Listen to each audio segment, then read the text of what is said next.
Longsor dan banjir di Sumbar dilaporkan 17 orang meninggal dunia. Korban banjir dan longsor di Kabupaten Pesisir Selatan Provinsi Sumatera Barat bertambah.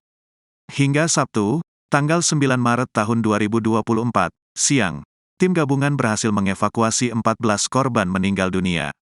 Sementara di Kabupaten Padang Pariaman dilaporkan ada 3 orang meninggal dunia akibat bencana banjir dan longsor, sehingga total sementara ada 17 orang meninggal dunia akibat bencana alam di Sumbar.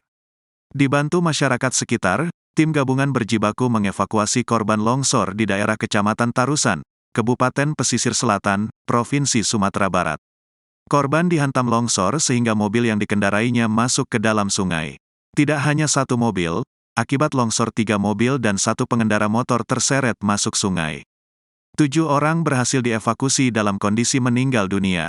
Tim SAR gabungan kembali menemukan 1 korban banjir dan longsor dengan kondisi meninggal dunia. Korban berusia 54 tahun ditemukan meninggal akibat tertimpa longsor. Dengan demikian, korban meninggal akibat banjir dan tanah longsor ada sebanyak 17 orang, sementara petugas masih mendata korban hilang. Akses sulit dan jalan sempit menyebabkan petugas kesulitan mengevakuasi korban. Akibat longsor yang terjadi mendadak di Kabupaten Pesisir Selatan Sumatera Barat, banyak kendaraan yang terjebak lumpur hingga tak bisa dipindahkan.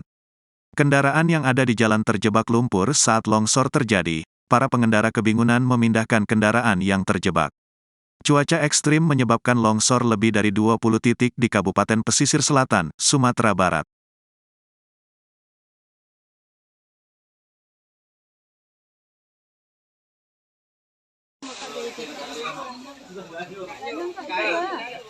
Masalah rumah ada kan tadi? Ada tadi.